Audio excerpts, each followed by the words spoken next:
Good afternoon. Our next topic is going to be the Cold War in Asia. And previously, we talked about Cold War in Europe, and we said that the Cold War wasn't really a war as we think about it. It wasn't fought on the battlefield. It's a war of ideologies between the democracies of the West and communism of the Eastern countries in Europe over the question of communism. The warring countries had very different ideas about politics and economics. On one side, you have the communists, and on the other side, you have the capitalists. So, our next area we're going to talk about is in China. Prior to World War II, China was going through a civil war between the communists and the nationalists. The nationalists were led by a guy named Chiang Kai shek, and the communists were led by a guy named Mao Zedong. And when Japan invades, they put their differences aside to fight their common enemy, Japan. So, uh, excuse me, after Japan loses um, World War II, Mao Zedong and Chiang Kai shek, their two sides end up fighting each other again. Eventually, the communists will win. The nationalists will move off mainland Asia to the island of Taiwan. And in 1949, the People's Republic of China was formed under the leadership of Mao Zedong.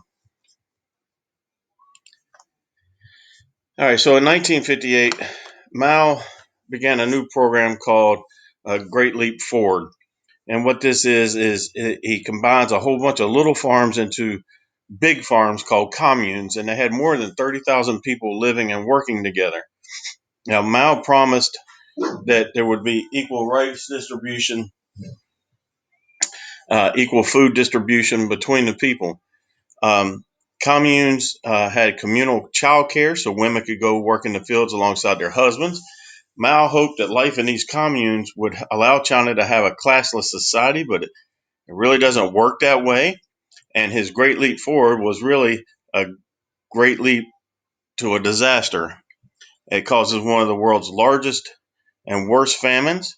By 1960, the government had abandoned this program.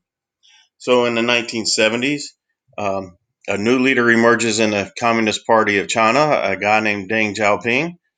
He tried to move China forward to a market economy, kind of like what the United States has. But this is going to be under the communist political system.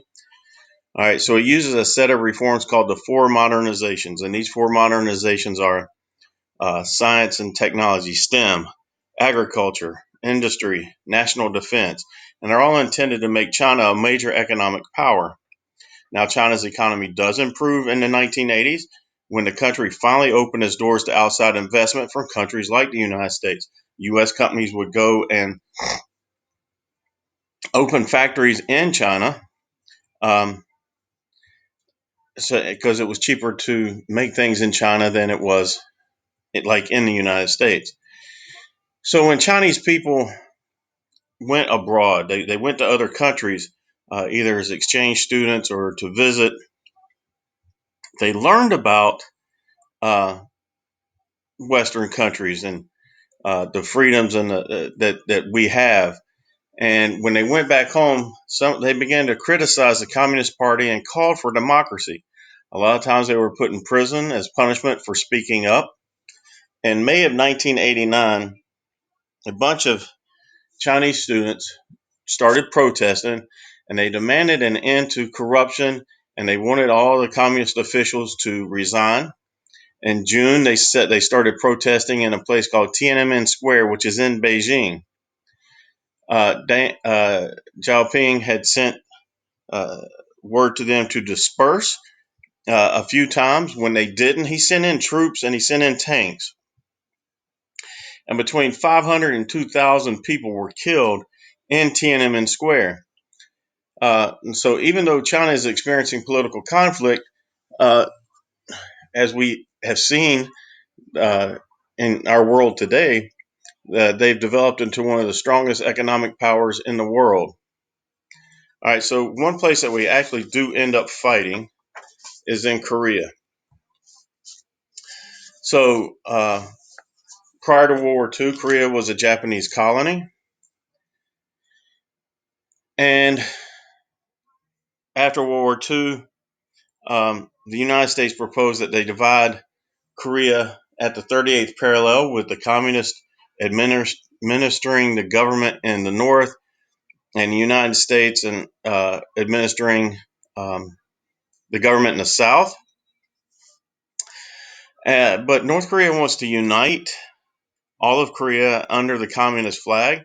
So in June of 1950, the North Korean communists attacked South Korea. They crossed the 38th parallel, and they pushed the Americans and the South Koreans all the way back to Pusan, and this is known as the Pusan Perimeter. They nearly pushed us off the peninsula. So the United States goes to the United Nations. This is one of the first tests of the United Nations, and they go to the Security Council, which consists of the United States, Britain, France, the Soviet Union are the permanent members, and then you have three who rotate off. And the United States asked the United Nations Security Council to send troops to Korea to put a stop to this invasion.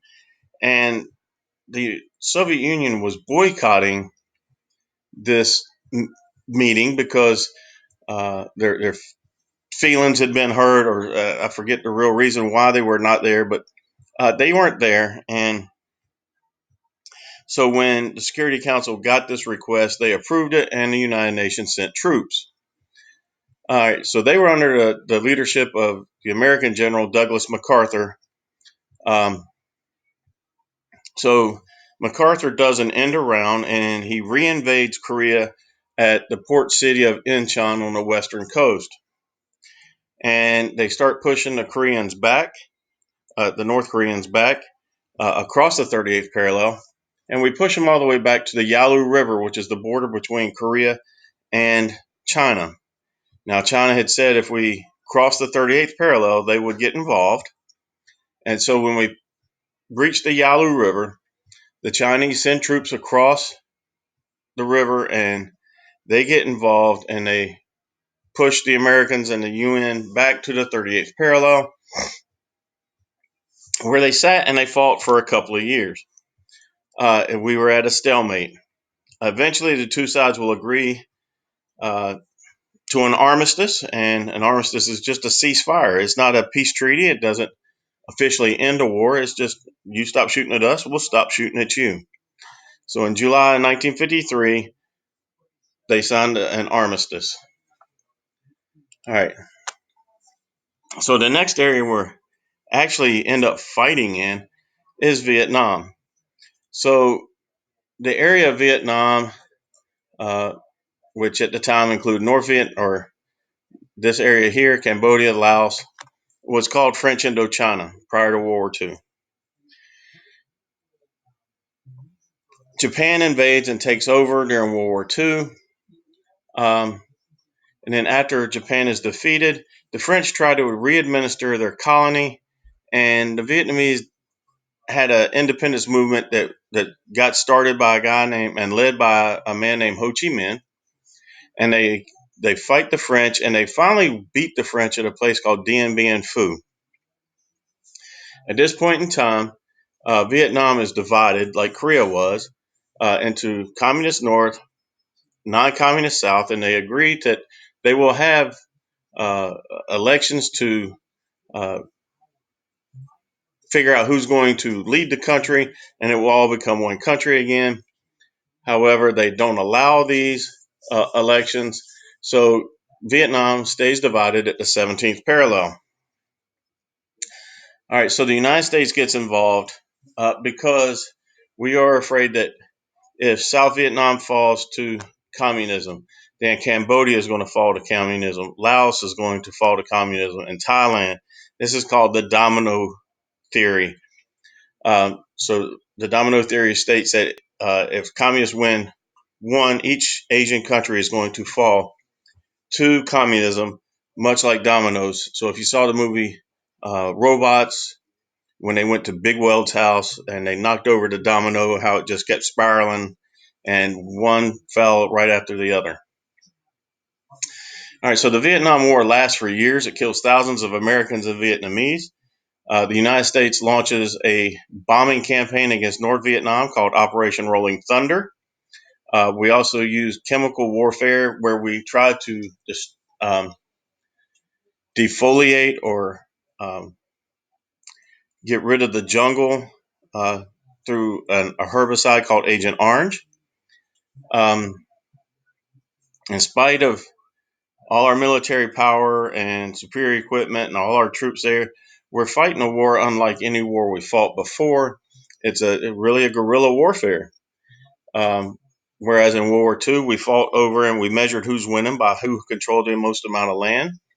In Vietnam, it's not really, you can't tell by that. What they use to determine who's winning is body counts. So if in this battle we kill more of the enemy than they kill of ours, then we win. But the North Vietnamese army is fighting, and they also have the Viet Cong, which is a communist rebel group in South Vietnam, and eventually it's going to come down to um, the United States public opinion.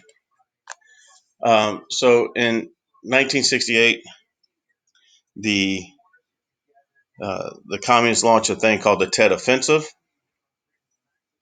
where it is a coordinated attacks throughout South Vietnam, and led by the Viet Cong. And Vietnam is totally different in that it is the first war that is televised in American living rooms every night at 6 o'clock during the evening news. And when Tet happens, the Americans realize that they are being fed some misinformation, that we don't have things totally in control like we thought we did.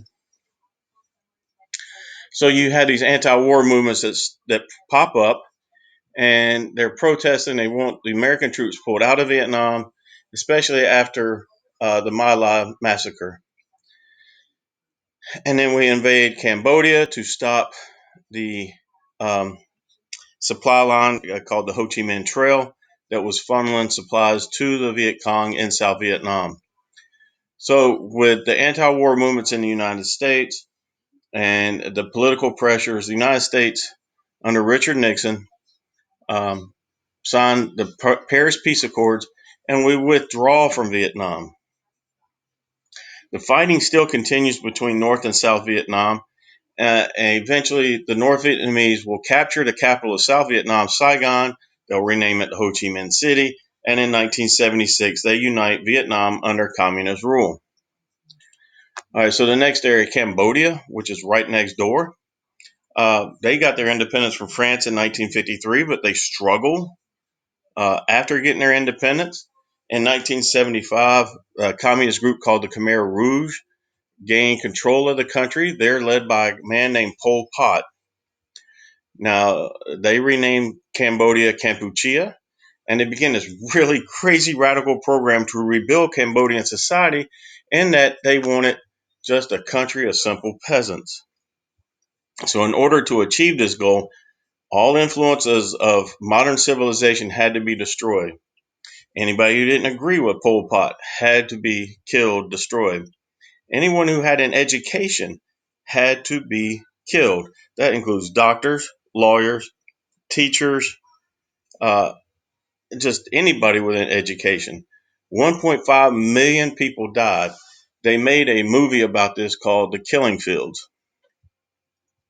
So the Khmer Rouge in Cambodia will have a disagreement with Vietnam, and this will eventually turn into war.